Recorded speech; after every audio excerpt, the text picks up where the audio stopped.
우리가 살고 있는 현장 속에서 우리는 많은 사건을 만나기도 하고요, 많은 이야기들을 듣기도 합니다.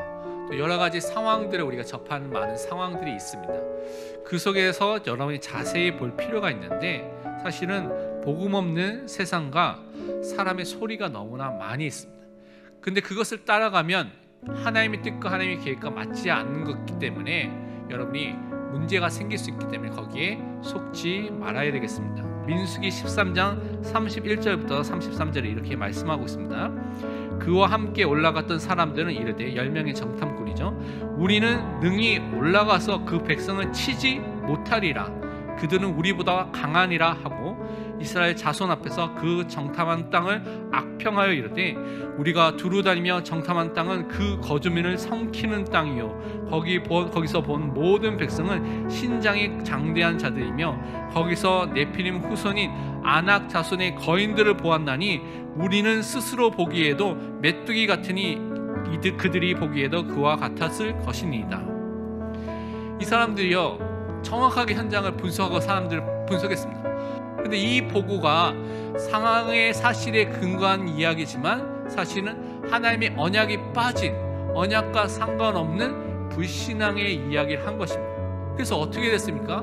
올라가지 못하리라고 말한 그 10명의 정탐꾼과 20세 이상의 모든 어른들은, 여호수아 갈렙을 제외한 모든 사람들은 가나안 땅에서 실제로 가나안 땅을 가지 못하고 광야에서 다 죽게 된 것입니다. 그 말대로 다 이루어지게 된 것입니다. 그래서 우리는 절대 불신앙이 아니라 하나님의 말씀을 따라서 말씀의 기준을 통해서 이야기를 들어야 되는 그 전도자로 살아야 될 줄 믿습니다. 그래서 항상 우리는 불신앙이 아니라 살아계신 하나님을 바라보는 사람으로 서야 되겠습니다.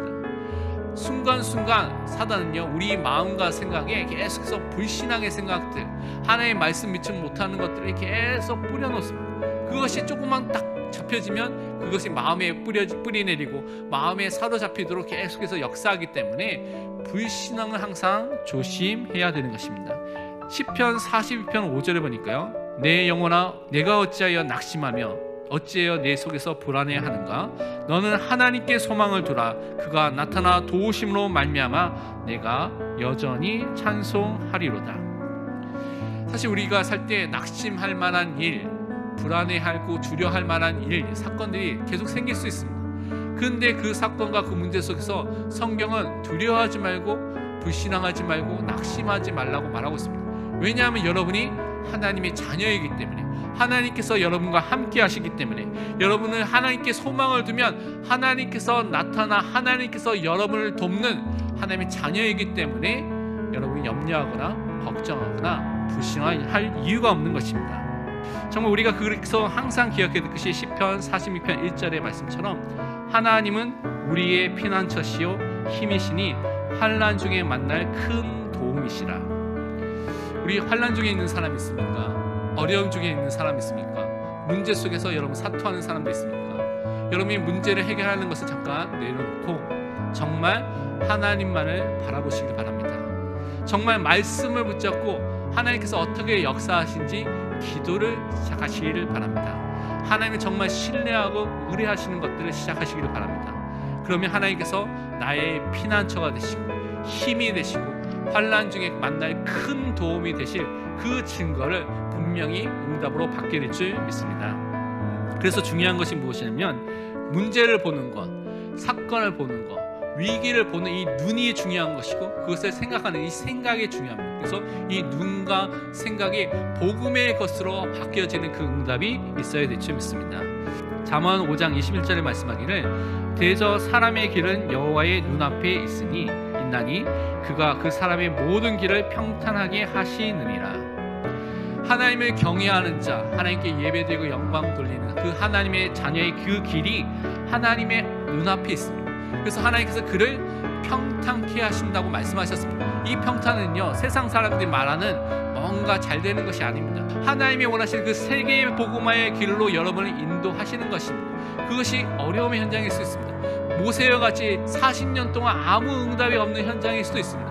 그런데 그것을 통하여서 하나님의 시간표가 되면 노인 80세 된 노인 모세라도 하나님께서 사용하시고 출애굽의 역사와 하나님의 뜻을 이루는 그 응답이 역사가 나타나게 된다는 것입니다. 그래서 정말 하나님의 뜻과 계획을 붙잡으시길 바랍니다. 고린도서 1장 27절 28절에 말씀하기를 그러나 하나님께서 세상의 미련한 것들을 택하사 지혜 있는 자들을 부끄럽게 하려 하시고 세상의 약한 것들을 택하사 강한 것들을 부끄럽게 하려 하시며 하나님께서 세상의 천한 것들과 멸시받는 것들과 없는 것들을 택하사 있는 것들을 폐하려 하시나니. 부족해도 연약해도 괜찮은 것입니다. 하나님께서 선택하시고 하나님께서 역사하실 것입니다. 그래서 우리는 그 살아계신 하나님을 믿고 하나님을 통해서 우리에게 이루어질 그 세계복음화의 언약을 붙잡고 우리 현장을 살릴 전도자의 삶을 살아야 되겠습니다. 그렇다면 첫 번째로 우리가 붙잡아야 될 것이 무엇이냐면 하나님의 전신갑주로 영적 문장을 먼저 해야 되겠습니다. 여러분은 전도자이기 때문에 영적 군사이기 때문에 영적 싸움의 이 현장 속에서 영적 무장을 해야 됩니다. 그래서 전신갑주, 하나님의 전신갑주를 취하고 싸워야 되는 그 응답을 우리에게 주신 것입니다. 오늘 고린도전서 10장 12절에는 말씀하기를 그런즉 선줄로 생각하는 자는 넘어질까 조심하라. 분명히 성경 우리에게 경고를 하고 있습니다. 우리는 항상 매일 하나님 앞에 서 있는 것입니다. 그래서 우리가 섰다고 생각해서 성공했다고 생각했을 때 그것에 취하는 것이 아니라 항상 하나님께 영광을 돌리고 하나님만을 바라보고 겸손하게 하나님의 뜻과 계획을 붙잡은 전도자의 삶을 살아야 되겠습니다. 첫 번째 14절 보니까요, 그런즉 서서 진리로 너희 허리띠를 띠고, 진리의 허리띠를 가지라고 말씀하고 있습니다. 진리 대신 예수 그리스도를 붙잡는 것입니다. 예수님만이 하나님 안에 진리가 되고요, 하나님 만나는 길이 되고 하나님 안에 있는 그 생명을 누릴 수 있는 그 축복을 우리에게 주실 수 있는 유일한 분이실 것입니다. 그래서 14절에 그래서 의의 호심경을 붙이고 우리 가슴을 심장을 보호하기 위해서 의의 호심경을 가지고라고 말씀하고 있습니다. 예수 그리스도의 그 의를, 그 의의 옷을 우리가 입는 것입니다. 로마서 3장 24절에 설명하기를 그리스도 예수 안에 있는 속량으로 말미암아 하나님의 은혜로 값없이 의롭다 하심을 얻은 자 되었느니라. 예수님의 십자가의 그 보혈을 통하여서 여러분을 완전히 값주고 사셨습니다. 완전한 자유를 여러분에게 허락해 주셨습니다. 그래서 죄와 사망과 사탄의 종이 아니라 그 지배하에 있는 그 존재가 아니라 완전한 자유자로서 그리스도의 그 의의 옷을 입고 의롭게 된 그 축복을 누릴 하나님의 자녀가 된 것입니다. 그 의의 호심경을 갖고 우리는 그 가슴마개를 갖고 현장에 가서 현장에 살리는 전도자로 서게 되는 것입니다. 15절에 또 말씀하기를 평안의 복음에 준비한 것으로 신을 신고, 신발이 너무나 중요하죠. 우리가 신는 신발은 평안의 복음의 신발입니다. 복음의 신발을 갖고 우리는 어느 현장에 가는 것입니다. 평안의 복음, 화목의 그 복음의 말씀을 갖고 우리를 만나는 모든 사람을 살리는 그 응답과 그 증거를 증거하는 전도자로 서는 것입니다. 그러면서 우리에게 중요한 것이 이제 16절에 모든 것 위에 믿음의 방패를 가지고 이로써 능히 악한 자의 모든 불화살을 소멸하고. 그래서 이 믿음의 방패는 모든 사단의 모든 공격을 막을 수 있는 방패인 것입니다. 그래서 이 방패를 갖고 현장에 가야 되는 것이죠. 그래서 우리가 다른 것이 아닌 세상이 감당하지 못하는 믿음을 가진 자로서 서야 되는 것인데, 이 믿음은요, 하나님의 말씀을 들을 때, 그리스도의 복음을 들을 때 우리 마음이 새긴다고 또 로마서 10장 17절에 이렇게 말씀하고 있습니다. 그래서 말씀 속에 주시는 이 믿음의 방패를 갖고 우리는 현장에 정말 믿음의 사람으로 서야 될 줄 믿습니다. 그러면서 17절에는 구원의 투구를 쓰라고 말씀하고 있습니다. 구원의 감사와 감격이 넘치는 삶을 사는 것입니다. 아무것도 없는, 모든 것이 안 되는 상황 속에서도 구원 때문에 기뻐하며 그 하나님 때문에 감사할 수 있는 사람이 된다면 우리는 어떠한 현장에서도 응답받고 승리할 수 있습니다. 그래서 정말 이 구원 때문에 감사하는 그 감격이 회복되는 그 응답의 사람으로 서시기를 축원드립니다. 이 모든 방어하는 무기, 나를 보호하는 무기와 함께 공격하는 무기가 있어야 됩니다. 그 공격하는 무기가 무엇이냐? 17절 하반부에 보니까요, 성령의 검 곧 하나님의 말씀을 가지라. 말씀 가지고 현장 가야 됩니다. 말씀 가지고 사단과 싸워야 되는 것입니다. 그래서 이 말씀을 붙잡을 때 분명히 성령의 역사가 일어나고 우리가 현장을 살릴 수 있기 때문에 정말 이 복음, 하나님의 말씀을 갖고 현장에 가시는 그 축복이 있기를 축원드립니다. 두 번째로 우리가 필요한 것이 무엇이냐? 그래서 하나님의 말씀을 붙잡고 승리하는 전도자로 서야 되겠습니다. 히브리서 4장 12절의 말씀이 하나님의 말씀은 살아있고 활력이 있어 좌우의 날선 어떤 것보다 예리하여 혼과 영과 및 관절과 골수를 찔러 쪼개기까지 하며 또 마음의 생각과 뜻을 판단하나니. 우리를 자신을 살릴 수 있는 것이 하나님의 말씀입니다.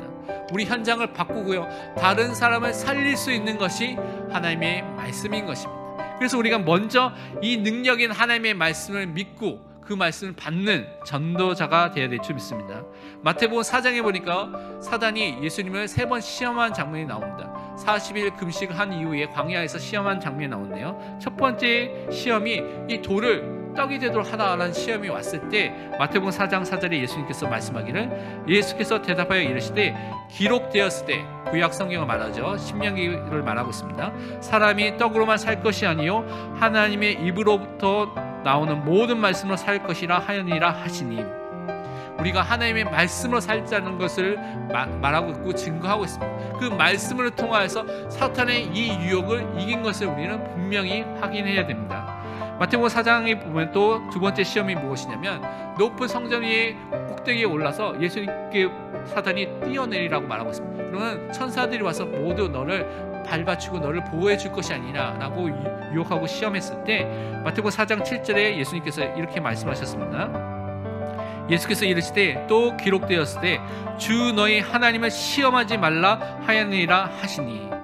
우리는요, 하나님을 믿고 하나님을 신뢰할 그 하나님의 자녀로 부르신 것입니다.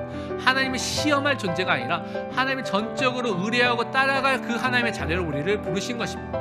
또한 세 번째 시험이 무엇이냐? 천하 만국의 모든 영광을 보면서 마귀에게, 사탄에게, 자신에게 경배하면 이 모든 것을 줄 수 있다고 유혹하고 또한 속인 것입니다. 시험한 것입니다. 이때 마태복음 4장 10절 11절에 말씀하기를, 이에 예수께서 말씀하시되 사탄아 물러가라, 기록되었을 때 주 너희 하나님께 경배하고 다만 그를 섬기라 하였느니라.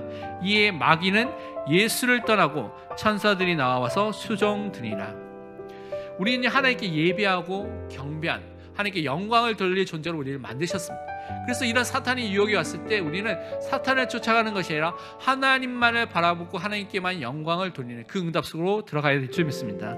말씀으로 대적하니까 어떤 일이 일어났습니까?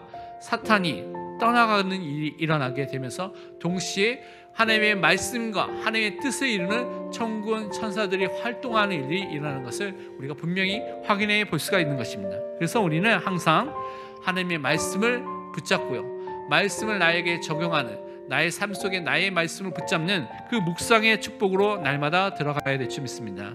신명기 30장 14절에 말씀하기를, 오직 그 말씀이 내게 매우 가까워서 내 입에 있으며 내 마음에 있은즉 내가 이를 행할 수 있느니라.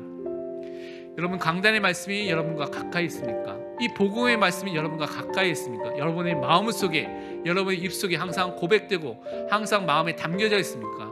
그러면 여러분 어떤 현장에 있든지 승리하게 됩니다. 세 번째로 우리는요, 다른 것이 아닌 이 말씀 붙잡고 기도로 승리하는 전도자로 서야 될 줄 믿습니다. 마태복음 21장에 보면 예수님께서 성전에 가셨을 때 성전에 일어난 일들을 보면서 성전을 청소하시는 장면이 나옵니다. 마태복음 21장 12절 13절에 말씀하기를, 예수께서 성전에 들어가서 성전 안에서 매매하는 모든 사람을 내쫓으시며 돈 바꾸는 사람들의 상과 비둘기 파는 사람들의 의자를 둘러 엎으시고 그들에게 이르시되, 기록된 바 내 집은 기도하는 집이라 일컬음을 받으리라 하였거늘 너희는 강도의 소굴을 만드는도다 하시니라. 교회가 정말 하나님이 주신 이 목적과 목표를 상실하게 되면 교회가 기도가 없어지게 되는 것입니다. 정말 하나님께 주신 세계 복음의 언약을 붙잡고 정말 이 복음의 축복을 누릴 때 기도의 축복을 항상 누리게 되는 것입니다. 그래서 우리는 교회 안에서 뭐를 먼저 회복해야 되냐? 기도를 먼저 회복해야 될 줄 믿습니다. 로마서 8장 26절에는 이와 같이 성령도 우리 연약함을 도우시나니 우리는 마땅히 기도할 바를 알지 못하나 오직 성령이 말할 수 없는 탄식으로 우리를 위하여 친히 간구하시느니라. 기도하지 못하는 사람들의 마음속에 지금 성령이 탄식하면서 지금 기도를 하고 계십니다. 그래서 우리가 조금만 그 사람들의 기도로 돕고 그 사람들의 복음 집중을 통해서 하나님 앞에 나오도록 조금만 돕는다면 그들의 영적 상태가 바뀌어서 정말 하나님 앞에 기도할 수 있는 그 사람으로 설 줄 믿습니다. 베드로전서 4장 7절에 말씀하기를 만물의 마지막이 가까이 왔으니 그러므로 너희는 정신을 차리고 근신하여 기도하라. 그래서 정말 우리가 우리 자신과 가정과 현장과 교회를 위해서 다른 성도를 위해서 기도를 시작해야 되겠습니다.